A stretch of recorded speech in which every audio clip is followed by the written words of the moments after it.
Europe के एक ताकतवर देश ने डीआरडीओ की तारीफ की। यह बहुत बड़ी बात है और भारत को मिले इस स्ट्रेटेजिक वैलिडेशन के बाद पूरे यूरोप के अंदर यह मुद्दा फैल गया। अमेरिका और चीन की चिंता इसने बढ़ा दी। जैसा कि भारत और फ्रांस हमेशा अच्छे दोस्त, रक्षा में सहयोगी और भागीदार रहे, आज भारत के पास कई ऐसे हथियार और कई ऐसी तकनीक हैं जो भारत को फ्रांस के सहयोग से मिली। जैसे कि भारत के हेलीकॉप्टर के इंजन की फील्ड में फ्रांस की वजह से आज भारत आत्मनिर्भर बन चुका है। लेकिन अब पहली बार इसी फ्रांस के थल सेना प्रमुख ने भारत के हथियारों पर कोई टिप्पणी की।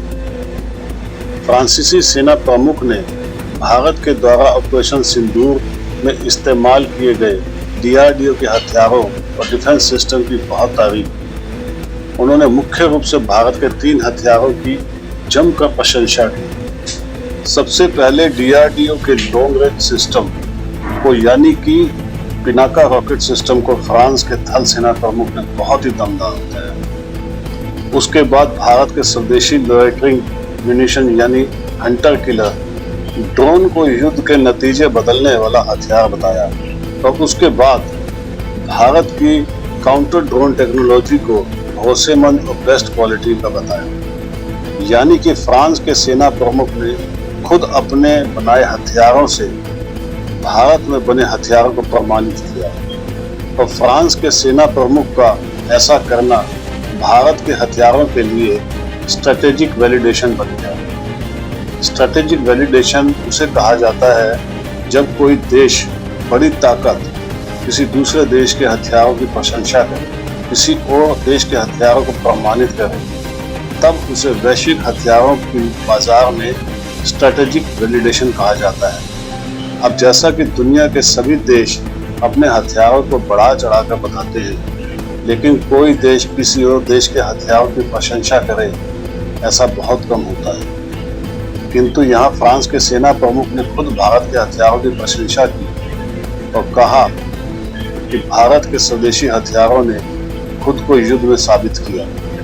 यहाँ तक कि फ्रांस को भी भारत में बने हथियारों में दिलचस्पी है। अब किसी ताकतवर देश के सेना प्रमुख का ऐसा बयान देना एक तरीके से डिफेंस मार्केटिंग का काम करेगा। हालांकि कुछ अति महत्वाकांक्षी यूरोप की हथियार निर्माता कंपनियों को फ्रांस के सेना प्रमुख का बयान अच्छा नहीं लगा, क्योंकि उनका मानना है कि इस समय यूरोप में रक्षा बजट बढ़ाने का मुद्दा जोरों पर है। यूरोपियन देश अगर अपना रक्षा बजट बढ़ाते हैं तो इसका फायदा यूरोप के हथियार निर्माता कंपनी को मिलेगा।